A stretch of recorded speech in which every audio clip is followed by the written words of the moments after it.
यहाँ दोस्तों, किसान ट्रैक्टर परेड से डरी योगी सरकार, 150 सपा कार्यकर्ताओं को किया गिरफ्तार, जमकर मचा बवाल। अगर आप भी देश में गोदी मीडिया और आप भी मोदी सरकार का विरोध करते हैं और आप भी किसानों के समर्थन में हैं, तो लाइक करें इस वीडियो को, चैनल को सब्सक्राइब करने के बाद इस घंटी को दबाना बिल्कुल ना भूलें और कमेंट बॉक्स में लिखें जय जवान जय किसान।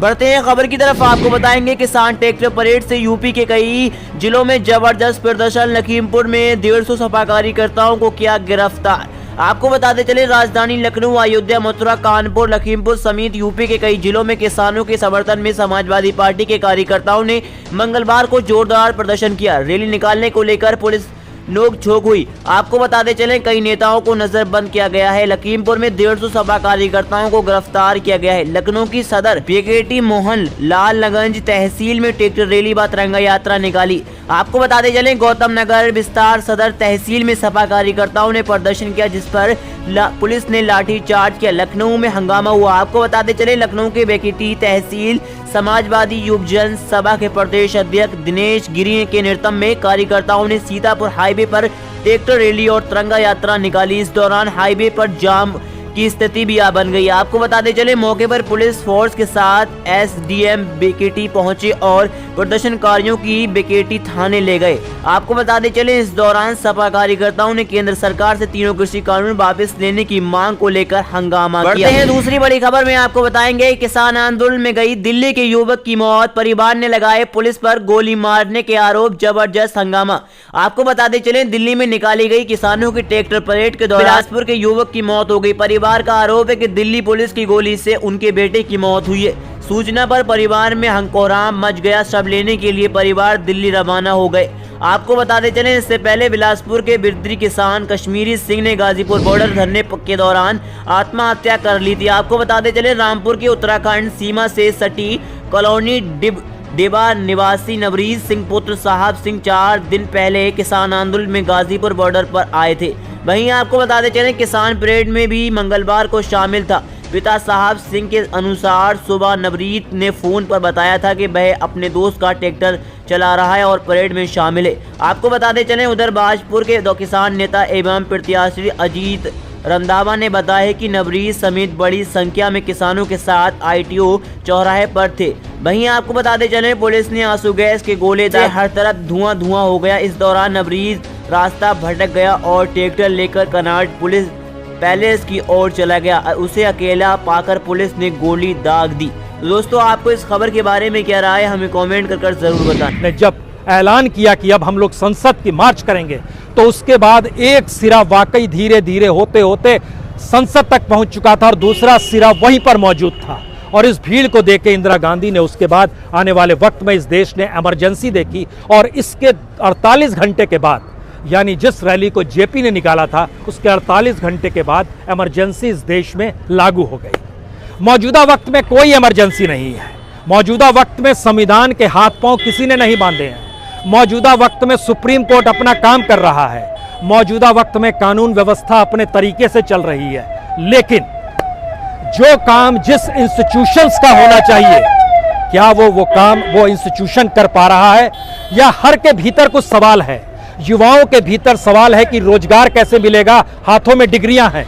किसानों के भीतर सवाल है, फसल उपजा देंगे तो कीमत कहां मिलेगी। मजदूरों के सामने सवाल है कि रोजगार नहीं होगा तो जिंदगी चलेगी कैसे।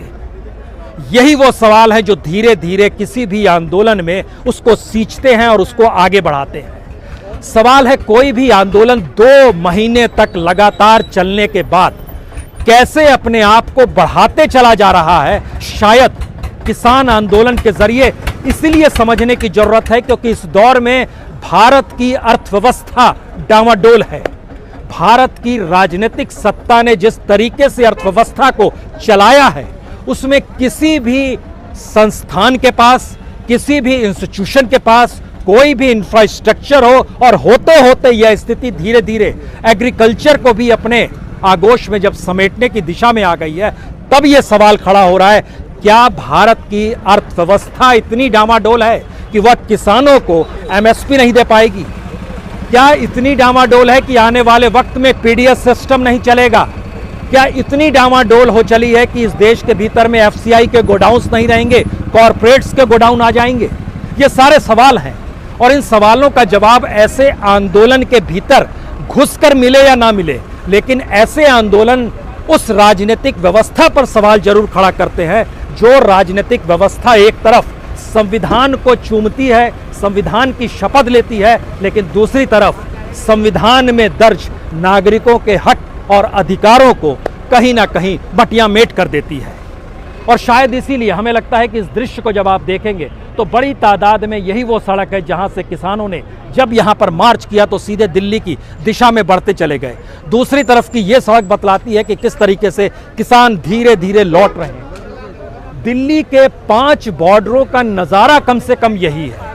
और एक सवाल शायद समूची दुनिया के सामने है, क्या दुनिया के तमाम आंदोलन जो किसी भी तर्ज पर हुए हों, उसको अगर 21वीं सदी में आप लेकर आइएगा तो आपको वाकई अरब स्प्रिंग याद आएगा, जिसने अरब वर्ल्ड को आंदोलन के हिस्से में लाकर खड़ा कर दिया था। आपके जहन में क्लाइमेट यानी पर्यावरण को लेकर दुनिया भर में वो आंदोलन समझ में आएगा किस तरीके से वॉल स्ट्रीट को घेरने का सवाल था।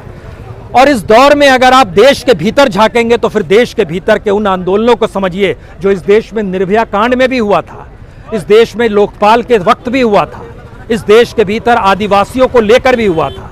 लेकिन हर आंदोलन के बाद की परिस्थितियां आंदोलन करने वाले लोगों को क्या राहत दिला पाई, यह सवाल शायद मौजूदा वक्त में किसानों के सामने है, मौजूदा वक्त में उन लोगों के सामने है जो इस आंदोलन में शरीक हो रहे हैं। इसीलिए 3 सवाल सबसे बड़े हो चले हैं। क्या राजनीतिक व्यवस्था ने संविधान की पटरी छोड़ दी? क्या संविधान ना होने पर कानून की जो स्थितियां थी वो खारिज हो गई? क्या राजनीतिक व्यवस्था जो है इस दौर में कानून को इतने कमजोर तौर पर देख रही है जहां पे कोई भी चाहे कुछ भी कर सकता है? यह वह स्थितियां हैं जो लाल किले तक ले गई, या फिर वह स्थितियां हैं जो कि किसान यह सोच रहा था कि वह शायद दिखलाना और बतलाना चाहता है कि लाल किले के प्राचीर पर खड़े होकर अगर प्रधानमंत्री राष्ट्र को संबोधित कर सकते हैं तो हम भी वहां पहुंचकर अपने झंडे को क्यों नहीं, ये खालसा पंथ का झंडा है जिसको वहां पर लहराया गया। और ये तकरीबन 400 बरस पहले जो छठे गुरु थे उन्होंने इस झंडे को अपनाया, जो त्रिकोण होता है उसको वहां पर अपनाया गया था, उस झंडे को वहां पर लगाया। यानी एक लिहाज से यह माना जाता है कि वह बहुत सीधे तौर पर आपको भगवान से जोड़ता है, ईश्वर से जोड़ता है, गॉड से जोड़ता है। इसीलिए वह झंडा जो है तमाम गुरुद्वारों पर आपको लहराता हुआ मिल जाएगा। लेकिन फिर वही सवाल है, इस देश का संविधान सेकुलरवाद को देखता है, इस देश का संविधान समाजवाद को देखता है, इस देश के संविधान के भीतर भी यह दर्ज है कि किस तरीके से आपको असमानता दूर करनी है, आपको लोगों के बीच में जो खाई है पैसे के बल पर उसको किसी भी तौर पे कम करना है। लेकिन क्या ये सब कुछ हो रहा है? ये सारे सवाल धीरे धीरे उठेंगे ही। और मेरे ख्याल से आज जब 26 जनवरी के दिन दिल्ली का जो नज़ारा समूची दुनिया ने देखा, देश ने देखा, जाहिर है हिंसा की भर्त्सना होनी चाहिए, हिंसा की भर्त्सना होगी। जो तय निर्धारित रूट था उस रूट पे आप नहीं चले उसकी भी आलोचना होगी। लाल किले पे आप झंडा फहरा रहे थे उसकी भी आलोचना की जाएगी। लेकिन हम बार बार कहते हैं उस सफर को देखिए, यह एक ऐसा सफर है जो भारतीय संविधान को राजनीतिक अवस्था ने ही खारिज किया है। और इस देश में राजनीतिक सत्ता पाने के लिए सब कुछ होता रहा है। इस देश में चुनाव तक को जनता से हड़प लिया गया। इस देश के भीतर में लोग जो मौलिक अधिकार का जिक्र तो दूर है, लोकतंत्र जिस वोट तंत्र पर जीता है उस वोट तंत्र को लेकर इस देश में राजनीतिक दलों ने सवाल उठाए। बिहार के चुनाव में सवाल उठे, ये सारे सवाल हैं। इन सवालों के भीतर क्या ये माना जाए, क्या वाकई ऐसी स्थिति आ गई है कि इस देश के भीतर में कोई भी आंदोलन करे और कोई भी कहीं भी जाकर विरोध प्रदर्शन कर दे? ऐसा होना नहीं चाहिए। लेकिन अगर ये परिस्थितियां बन रही हैं तो आपको ये समझना चाहिए कि किसी भी तरीके से इस देश में उस सिस्टम को लेकर आना है जो सिस्टम कॉन्स्टिट्यूशन से चले।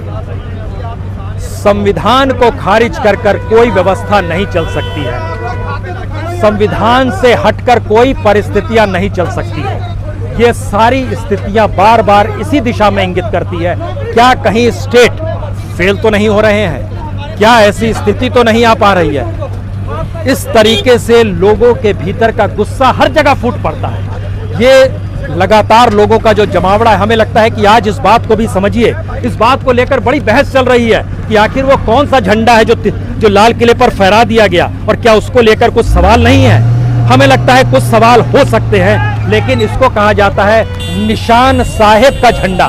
जी, 1609 में सिक्स नानक गुरु जो थे, गुरु हरगोबिंद जी, उन्होंने ही इसको किया था। और इसमें जो दोधारी कंडा होता है और दोनों तरफ कृपाण होते हैं और बीच में एक ग्राउंड की स्थिति रहती है, इसको कहते हैं क्रिएटिव पावर ऑफ गॉड। ये बड़ा पवित्र माना जाता है, इससे कहाँ इनकार है। लेकिन फिर वही सवाल, या तो इस देश में कॉन्स्टिट्यूशन मानिए या फिर राजनीतिक सत्ता को कॉन्स्टिट्यूशन के हिसाब से चलना होगा। ये आंदोलन इसका भी पाठ पढ़ाएगा, क्योंकि अगर राजनीतिक सत्ताएं ही कॉन्स्टिट्यूशन को छोड़ देंगी तो फिर कोई भी कॉन्स्टिट्यूशन को अपने हिसाब से चलाएगा। और अलग अलग राज्यों में जो भी कानून काम कर रहे थे, उन कानूनों को लेकर सवाल यह है, क्या वाकई राज्य को यह अधिकार है कि किसी भी आंदोलन को लेकर वह लोगों को घरों में कैद कर दे। इस देश के भीतर में बहुत बार आंदोलन हुए, लेकिन इससे पहले ऐसी परिस्थितियां कहीं नहीं थी। शायद इसीलिए 2 महीने तक के इस आंदोलन ने एक मैसेज इस देश की उस लोकतंत्र के मंदिर को भी दिया है, यानी पार्लियामेंट को भी दिया है कि आप